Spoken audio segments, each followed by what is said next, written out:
I've seen a little bit of snow this evening as a kind of a band that's kind of pushed across the area too, and it's really exiting. So most of the area now, north of La Crosse, not going to see any amount of snow here probably until we get to later after about 10, 11 p.m. Further south, we've seen a little bit of snow with this. Has covered a little bit, so there's maybe a trace about a quarter, maybe a half inch at the most as this pushes east. Notice the temperatures, they're continuing to rise. These are high temperatures so far today. They won't be the high temp because we're going to climb up a few more degrees before midnight with that south wind. Before then we start seeing falling temperatures later tomorrow afternoon. This system associated with a little bit of a weak warm front that's fallen apart. We have this complex system first going to push through later tonight, and then the cold front is kind of well up to the north in Canada. That's the one that's going to be quickly pushing diving southeast and through the area tomorrow afternoon. That will then have the Arctic air behind it. So a series of waves really of snow coming, but the most accumulation really is probably going to be tonight.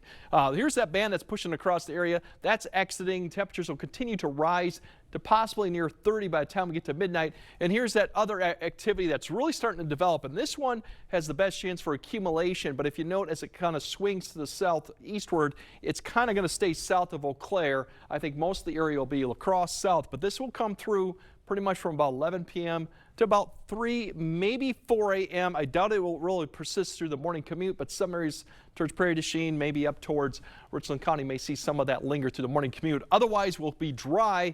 Temperatures around upper 20s near 30. That'll help the road conditions, given that we'll be close to freezing, but we could see some slick spots, especially in northeast Iowa, southwest Wisconsin, with that snow coming through. Once that passes, then it's the front that's going to be coming through, and that'll come through probably late in the morning, and then we're going to start increasing snow showers coverage in the afternoon. These could be somewhat intense with some lower visibilities. You can see these starting to line up like that, giving an indication they could reduce visibility down to half mile. And the combination that you're going to have northwest winds gusting potentially over 35, and this snow is going to be getting more on the fluffier side as we go towards the afternoon, so blowing and drifting may be a potential. Temperatures will continue to fall quickly below freezing until we get to the evening. We'll be in the teens. These showers will continue. You can see those streaks all the way through about at least 9 to 10, and even overnight we'll see flurries, as now we're in the single digits too, so quite a drop. This will continue going into Saturday too, as we see more showers due to the cold air that'll continue to push across the area, so that won't end. Snow tonight, really it's the 2 to 4 potential northeast Iowa, maybe stretching into southeast Minnesota and into southwest Wisconsin, where you could pick up maybe up to 4. It's a possibility. Otherwise it drops off quickly. That's why the road conditions down there might be a little bit of an issue, but note that our temperatures are close to freezing. Now the snow tomorrow and through Saturday morning, Saturday night, really it's kind of a widespread 1 to 2. It depends if you get some of these showers come through. You might pick up a couple inches, other areas might miss it. More kind of centered to the north because the coverage is better up there. Plus you get further north, you'll start getting into some lake effect there also. But that's amount and much more fluffier and blowing around.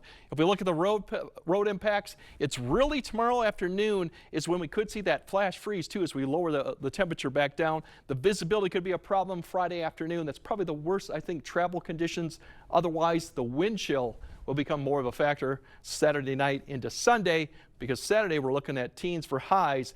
But that doesn't factor in the wind chill, because in the mornings will likely be well below zero. In fact, going into Monday morning, we could be in the 20 below zero wind chills, given that it'll be the coldest time Monday into Tuesday, with lows potentially even in the teens. So it's more typical what you would expect in January. We just haven't felt it for about a couple weeks. All right. Well, I guess we'll start to get used to it now. Yeah, you got to get used to it. It's not going to go anywhere. No. All right, Greg. Thanks you.